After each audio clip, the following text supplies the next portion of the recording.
Namaskar, everybody. Today we are going to explore something that is very important and very personal for so many people. We're going to break down the real difference, excuse me, the real difference here between PTSD and CPTSD. And this not just from a Western clinical perspective, although we will cover some of that, but through the lens of Ayurvedic psychology, and then go even deeper into how meditation becomes a powerful tool, not a luxury, but a necessity in healing both of these conditions. I know this video may be very lengthy, but if you're someone living with trauma, if you're someone living with trauma, or supporting someone who is, or just wanting to understand this terrain in a more profound and holistic way, just stay with me here. Let's just walk through this together. So let's begin with PTSD. This is post-traumatic stress disorder. So most people associate this with soldiers or those who have gone through violent events. Originally, it was coined from, it was called shell shock. Okay, and there's a whole series. If you want to read a little bit more about this, there's a wonderful book called, I believe it's In Sheep's Clothing. Anyways, I'll leave the name of the book and the author in some of the comments here. Right, so it was originally associated with soldiers or people with had gone through these violent events, car accidents, natural disasters, and that's really accurate. So PTSD, it typically arises from a single or limited set of life-threatening or deeply disturbing events. Singular, right? Typically. So the nervous system, which is designed to respond to this acute danger, it gets kind of locked in a hyper alert mode and it's unable to return to a baseline. Okay? So symptoms with this, and you'll see across the board, hypervigilance, nightmares, flashbacks, intrusive memories, avoidance behavior, emotional numbness, disassociation at points as well. So the body, mind, and breath are all caught in a loop of past experience as if the danger is still present now. So in Ayurveda, this is understood to be a profound vata imbalance. So vata being the dosha associated with movement, right? The nervous system, pranic flow. So when vata becomes aggravated, it creates instability in the mind and body. And in PTSD, and this prana, right, the life force itself, it's scattered and disorganized. And the trauma, it lives in the nervous system. So there's channels of the mind, and they become blocked, they become erratic, especially in subtle levels. Excuse me. So the ojas, this is this subtle essence of immunity and this emotional resilience. It's depleted here. So the person lives with fear, with confusion, and with this emotional fragility. Okay. Now, let's look at CPTSD, or complex post-traumatic stress disorder. It's different here. It doesn't arise from one event.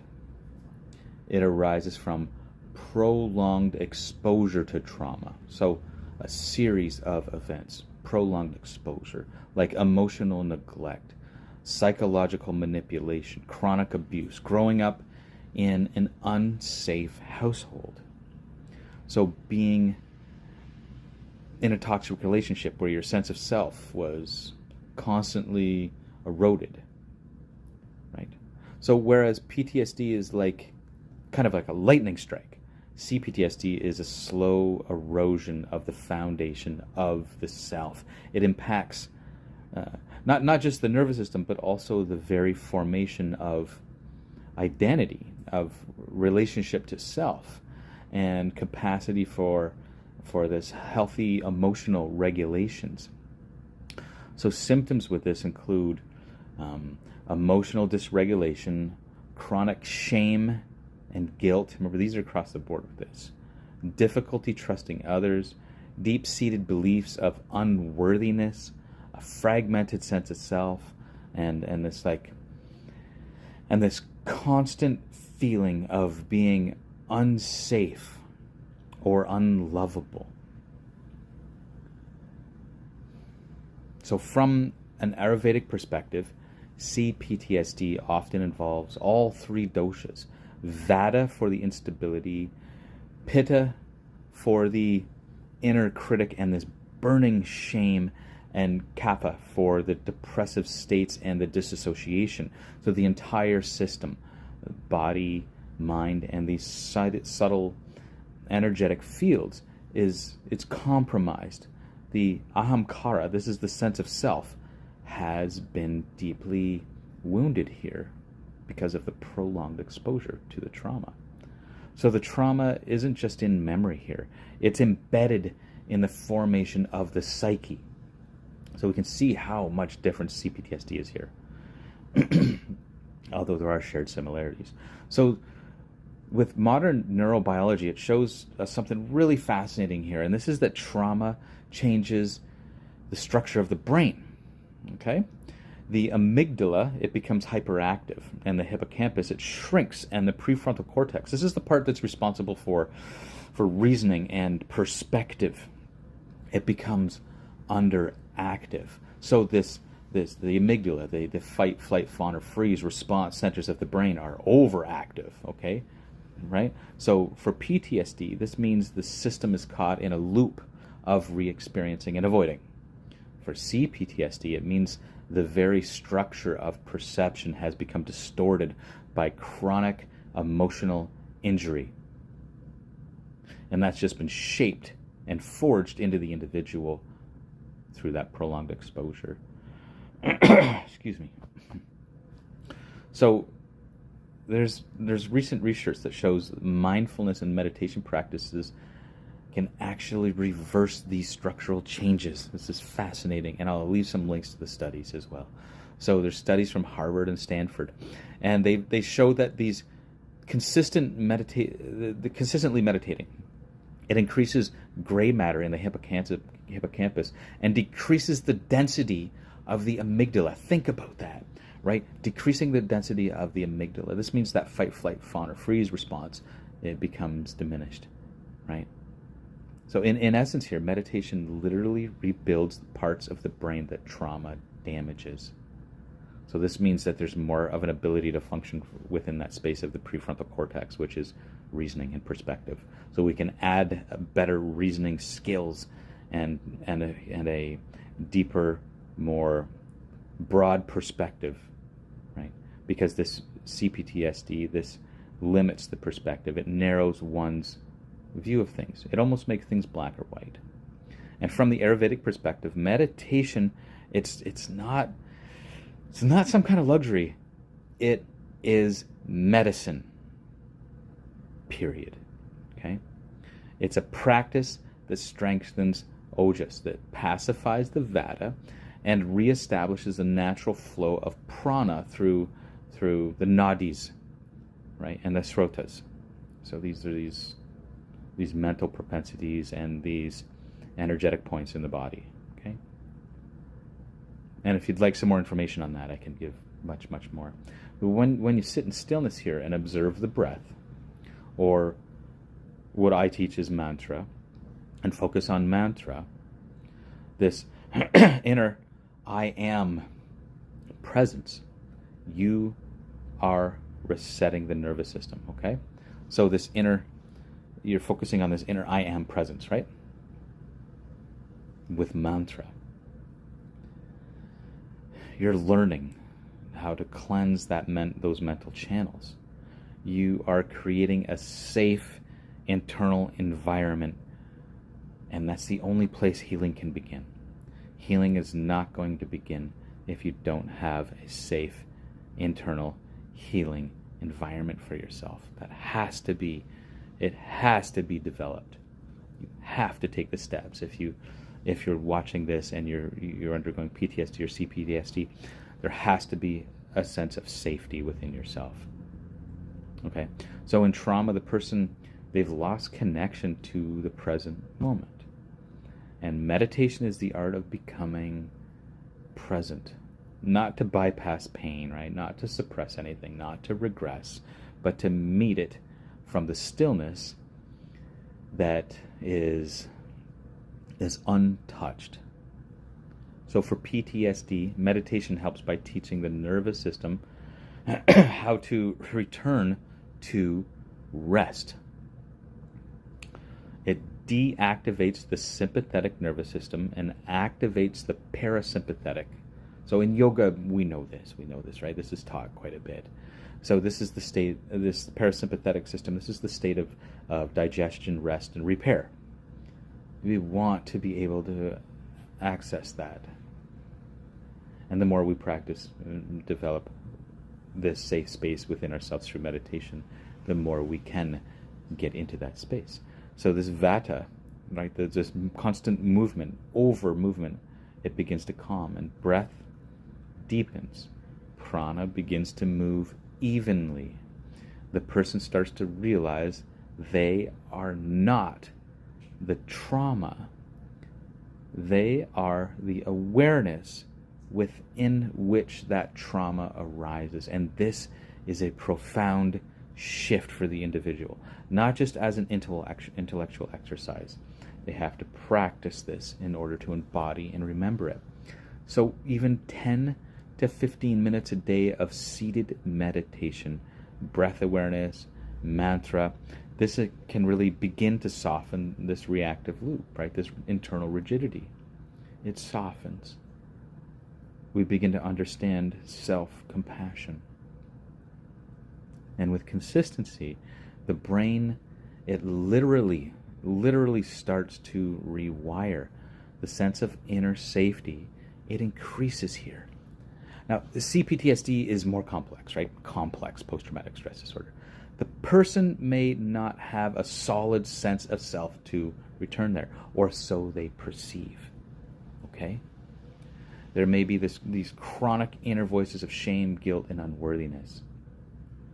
And there's just a little bit different of approach here. So meditation though here, it's a gentle, but it's this revolutionary act here. It allows the person to witness those voices, not identify with them, witness them, like passing clouds in the sky. The sky is you. You are the awareness of this unlimited sky. Not the blueness, the sky. When we look up at nighttime and we see the night sky, it's vast and it seems endless. That's you, all right? The sky, or the cloud, which is passing by, is not you. It's a visitor, right? And these voices of shame, of guilt, right? They're not you. You learn to not identify with them. You learn to not believe them. You just sit with them as movements of the mind, as these passing clouds. It may seem simple to hear. Try it though. It's really difficult, especially with CPTSD, for individuals to not get entangled and enmeshed with those clouds and become incredibly reactive. And it's okay to do that. It's okay. Be forgiving with yourself. Understand that you are not that. That's where it starts. Even if you come back to it later and say, that wasn't me, that was me confusing myself for that passing visitor. Next time I'll try a little more. And each time that we recognize it, we become closer and closer and closer in real time to the event, until finally we're able to stand back and we say, oh, this is here. I feel it in my body and in my mind. And I feel the chaos. I feel the confusion. I feel the distortion. But I'm not that. And you just let it pass. You still feel it. It's still there. And then, over time of doing that, it just comes and goes without a bother. It's quite a beautiful process. And it's not suppressing. It's just witnessing and recognizing.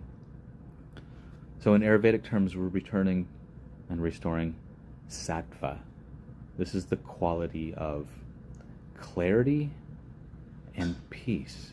And over time, with the right support, the fragmented psyche begins to cohere. The person slowly discovers an inner self that was never broken, ever. It was just buried. It was buried under pain, suffering, sadness, neglect, shame, guilt. And sometimes that can feel really heavy. And if you've been through a lot, of course it feels heavy. Be forgiving with yourself. So practices like yoga, mantra, japa, pranayama, these are breathing exercises. Anyways, I'll discuss these a little more in another video too. They become really useful here. If you have CPTSD and PTSD, I would not recommend pranayama or breathing exercises without the guidance of somebody, because it can really increase vata and it can cause more problems in the mind. So these practices, they can rebuild this inner ojas, and they can really strengthen the heart. So how do you start? And you start with simplicity. Just sit quietly for 10 minutes a day. Place your hand on your heart and breathe into your belly. Okay? Just feel yourself here. Just feel yourself. Just start simple. I would use a mantra. I would use, it's called Bhavanam Kevalam. Breathing in. Mentally, we only say this. Mentally, when we breathe in through the nose, we say Bhavanam. And as we breathe out through the nose, mentally we say Kevalam. This could mean love is all there is. Consciousness is all there is. Okay? And from there, add gentle movement. Gentle movement. Slow, intentional yoga. Don't push yourself too far, right? Practice Abhyanga. Abhyanga is a self-oil massage. It helps calm vata. You want to use the right kind of oils. So if you want to move in with things, reach out to me, contact me, and I'll give you a dosha assessment so you can understand where you are, and I can give you the right kind of oil recommendations for yourself so you're not causing more harm. So, and I think this is most importantly here, be kind to yourself. Healing isn't linear. Some days you're going to feel light. Other days you're going to feel pulled under. And that's okay. That's okay. Just stay the course. Every time you recognize, oh, I was pulled under here. Oh, I got caught up in XYZ. Oh, okay. Wow, I'm aware of that. Let's remain in that space of awareness. Trauma is not who you are. It's what happened. Your true nature, which is Atman, it's untouched by trauma. But to rediscover that, it takes time, patience, guidance, and courage here. So Ayurveda and meditation, they don't replace therapy here. Don't think that. But they are powerful allies in healing. So they restore your system from the inside out. And you're not alone. You're not broken. Healing is possible here. Okay? So let's move deeper into the path of this sustained healing, now that we've looked at that. So once a person begins a regular and consistent, this is very important. If you want results, there needs to be consistency. Imagine going to the gym and you want to have more toned body, and you go once a week for 20 minutes. Sure, you're doing something, but you're not going to achieve your goal. Okay, right? You need consistency. You need a plan. You need a goal. Without a goal, we may have some practices, some inspiration and some insights, but we don't know where we're heading. We might be heading in circles and loops, and we need a goal, and we need to make that goal very big for ourselves, so that every small goal that we have is in alignment with that larger goal. So one thing we practice is yoga nidra. So this is a state of conscious, deep rest. So in this practice, the body is relaxed while the mind remains alert. And it allows trauma that's stored in the subtle nervous system to be accessed and released without re-traumatization, okay? Without re-traumatizing ourselves. This is really great. Like, studies with this show, it balances the autonomic nervous system and it reduces cortisol levels. So cortisol is associated with it as high amounts of stress, right? And it increases theta brainwaves. And this theta brainwaves are associated with deep healing. Put all this together, right? So another powerful tool is mantra. So it's the repetition of the sacred sound. And for mantra, like I said, repeat even through your day, breathing in through your nose. Baba Nam, out, Kevalam. Just do this. Focus on it. Focus, focus. So from an Ayurvedic and Tantric standpoint, mantra has vibrational potency to cleanse the chakras and repattern samskaras. So samskaras are these deep mental impressions. And the use of mantras like that, Baba Nam Kevalam, it helps direct the prana into damaged or stagnant areas of the consciousness, because it's with repetition, right? You're repeating it over and over and over and over. And what happens when you repeat something to yourself over and over and over? It becomes a tendency, a habit. So by repeating this Baba Nam Kevalam, we're implanting and planting these seeds and tendencies in ourselves. Love is all there is. Love is all there is. Consciousness is all there is, right?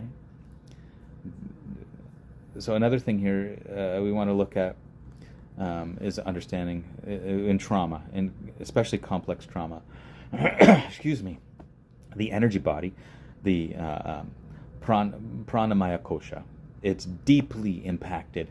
So prana may become blocked in the lower chakras due to this fear, the shame, and helplessness, or perceived helplessness at this point, right? So the fear, the shame, and the helplessness, they arise within the self, but that's not aligned with who you are. They're past impressions which are lingering. So meditation and breath work should be tailored to slowly awaken and purify these chakras, okay? The Muladhara, the root chakra. We focus on these grounding practices, this earth connection, safety, affirmations. Svadhisthana, this is the sacral chakra. We want water therapy, expressive movement, healing touch, emotional journaling. The Manipura, this is the navel. This is core strengthening, digestive herbs, fire gazing. This helps restore this personal power. And they're very subtle things that we can do for ourselves. And they're not quick fixes, okay? It's not a magic pill. It's not something... You may feel very inspired when you first start doing these things, but it's going to even out, okay? It needs to be consistent practices with that larger goal. And that larger goal, it should be huge. It should be like this total self-realization of understanding oneself as the infinite itself, right? Something like this, because these smaller goals and steps are leading us to that large goal. It's very important to have a goal for ourselves. Otherwise, like I said, we're just going to wander and hope that we get somewhere that we haven't defined, right? So these aren't quick fixes. They're a way of rebuilding the energy infrastructure that was damaged by this trauma. So I've worked with individuals who experience severe PTSD after physical assaults and prolonged life, right? People who have developed CPTSD after years in a narcissistic household and abusive relationships. And what I've seen is this. Once a person begins treating trauma, not just psychologically, but energetically and spiritually, some real transformation begins here.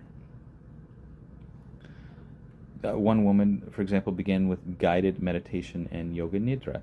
So then added abhyanga and consistent mantra.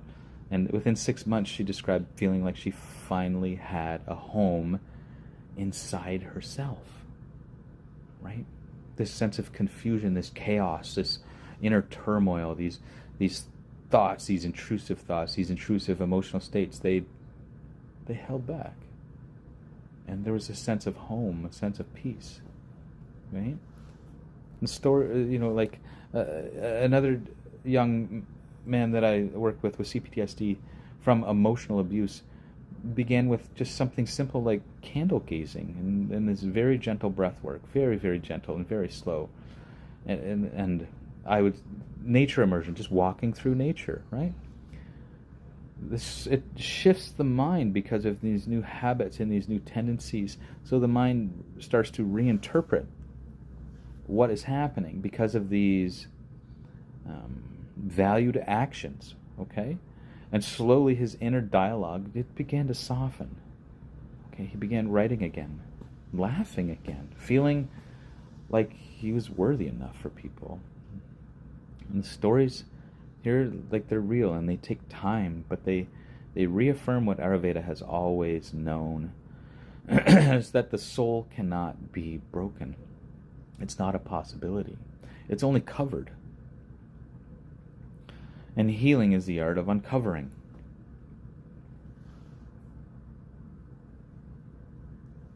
If you watched this far, thank you.